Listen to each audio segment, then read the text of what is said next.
আজ বাংলাদেশের ইতিহাসে এক উল্লেখযোগ্য দিন, যে দিনে দেশের মানুষ নতুন করে পুনরায় এ দেশে গণতন্ত্রের পরীক্ষিত শক্তি বিএনপিকে রাষ্ট্র পরিচালনার দায়িত্ব অর্পণ করার বিষয়টি মোটামুটি নিশ্চিত হতে পেরেছে। এই ব্যাপারে পরম করুণাময় আল্লাহ তাআলার কাছে কৃতজ্ঞতা এবং জনগণের প্রতি ধন্যবাদ জানাবেন আমাদের দলের চেয়ারম্যান জনাব তারেক রহমান। আমি ওইদিকে না যেয়ে আপনারা যারা সংবাদকর্মী ভাই ও বোনেরা আছেন তাদেরকে ধন্যবাদ জানাতে চাই যে আপনাদের মাধ্যমে আমাদের কথা, আমাদের কাজ, আমাদের ভবিষ্যৎ কর্ম পরিকল্পনা জনগণ জানতে পেরেছে এবং সেই অনুযায়ী জনগণ আমাদেরকে ভোট দিয়েছে। আমরা গত রাত্রি থেকে ফলাফল ঘোষণা শুনছি।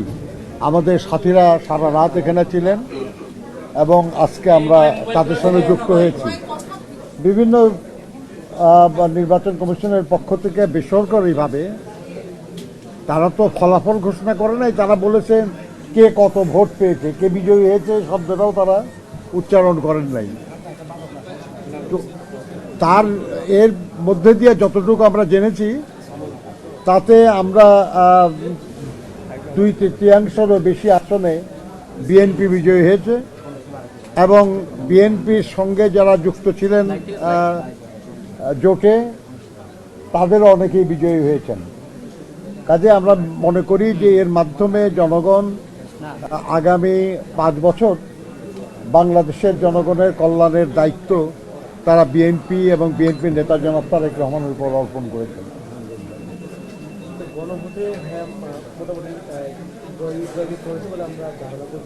তাই তো হওয়ার কথা, কারণ আমরাও তো গণভোটে ভোট দেওয়ার জন্য জনগণকে আহ্বান জানিয়েছিলাম। কোন ব্যাপারে কে শতভাগ সন্তুষ্ট হয় ভাই?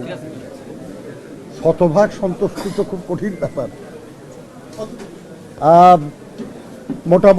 মোটামুটি কারণ আল্লাহর অসীম মেহেরবানি যে এর আগের অনেক নির্বাচনে আরও অনেক বেশি প্রাণহানি হয়েছে, অনেক বেশি ক্ষতিগ্রস্ত হয়েছে মানুষ, অনেক বেশি রাষ্ট্রীয় সম্পদ হানি হয়েছে।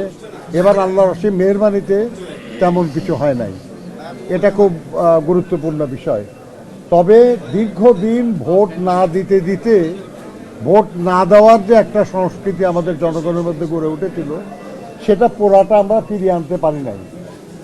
আমরা আশা করি যে আগামী দিনগুলিতে আমরা পারবো জনগণকে ভোটের প্রতি আরও আগ্রহী করতে পারবো, যাতে সব মানুষই ভোট কেন্দ্রে আসে এবং তাদের অধিকার প্রয়োগ করে রাষ্ট্র পরিচালনার দায়িত্ব দেওয়ার ব্যাপারে। আদালত এই ব্যাপারে সিদ্ধান্ত যখন দিবে, নির্বাচন কমিশন তখন এই ফলাফল আনুষ্ঠানিকভাবে ঘোষণা করবেন এবং গেজেট প্রকাশ করবেন। আর এই 2-3 ছাড়াও বিএনপি সরকার গঠনের কোনো অসুবিধা নেই। মনে কষ্ট আছে তাদের, তারা বলতেই পারেন। তবে কেউ কারোর বিরুদ্ধে কোনো অভিযোগ করলে সেটা প্রমাণের দায়িত্ব তার উপরই বর্তায়। যদি সত্যি সেরকম কিছু ঘটে থাকে তাহলে ওনারা সেটা প্রমাণ করতে পারলে যাদের বিরুদ্ধে তারা অভিযোগ করেছেন সেটা তাদের ব্যাপার। এটা আমাদের বিরুদ্ধে তো তারা অভিযোগ করেন নাই। দেখেন, আমরা 292টি আসনে আমাদের প্রার্থীদের মনোনীত করেছিলাম। আমাদের তো ধারণা ছিল যে আমাদের সব প্রার্থীই জিতবে, এটা সবাই তাই মনে করে। এমনকি যারা 200-500 ভোটও পায় তারাও বিজয়ের আশা করেই নির্বাচনে অংশগ্রহণ করে। তো এই ব্যাপারে এই প্রশ্নের জবাব তো কিছু তেমন দেওয়া যাবে না। আমরা বলি যে আমরা যাই হয়েছে ইনশাল্লাহ আগামী নির্বাচনে নিশ্চয়ই আমাদের ফলাফল আরও ভালো হবে।